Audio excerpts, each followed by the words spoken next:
જય માતાજી મિત્રો, હાલ સોશિયલ મીડિયામાં આ વિડીયો ખૂબ જ ઝડપીથી વાયરલ થઈ રહ્યો છે, જેમાં બનાસકાંઠામાં અગરિયાને કેટલું નુકસાન થયું છે તે આ વિડીયોમાં તમને ખબર પડશે। તો મિત્રો વિડીયો ફૂલ વોચ કરો અને વિડીયો પસંદ આવે તો એક લાઇક અને ચેનલને સબસ્ક્રાઇબ કરી લેજો। પોતે અગરિયો છું, બહુ નુકસાન થયું છે। સામે ટેમ્પો દેખાય, અહીંયા મારું સાપરું હતું, ત્યાંથી વરસાદ ફૂલ આવ્યો તો દોડીને અહીં આવ્યો છું।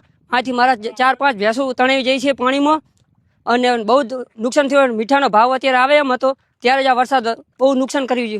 સરકારશ્રીને નમ્ર વિનંતી છે કે આ થોડો સહાય મળે એવી આગ્રહ રાખું છું। અમારા મીઠાના કારખાના છે, આ વરસાદના કારણે બધા ભમર થઈ ગયા છે। 3 દાડા વાવાઝોડા સાથે વરસાદ આવ્યો હતો એટલે નુકસાન ખૂબ આવ્યું છે અગરિયાને બધાને। સ્ટોક અમે અહીં લાવ્યો હતો, સ્ટોક પણ અમારો ધોવાઈ ગયો હતો, વેચવાનો મોકો કોઈ મળ્યો નહીં। મોકો આવ્યો ત્યારે વરસાદ આવી ગયો। મીઠું પકાવવા માટે અગરિયાઓ 4 મહિના રણમાં રહે છે। એની મીઠાની પ્રોસેસ આખી 4 મહિનાની હોય છે। 4 મહિના પછી મીઠાના ઢગલા અમે રોડની સાઈડમાં કર્યા છે અને આ વખતે અતિવૃષ્ટિ આવવાના કારણે મીઠામાં ઢગલાનું બહુ નુકસાન થયું છે।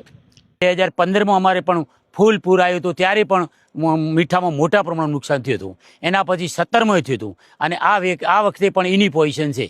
સમગ્ર બાબતે બોરુ ગામના તલાટી પ્રવીણદાન ગઢવીએ જણાવ્યું હતું કે આ ગામમાં પ્રાથમિક સર્વે થઈ રહ્યો છે। કેશડોલ અને પશુ સર્વેનું કામ પણ ચાલુ છે। અગરિયા માટે અમે રજૂઆત કરી છે, તે ઉદ્યોગમાં આવે છે, એટલે ગ્રામજનો ઉદ્યોગમાં રજૂઆત કરવાના છે।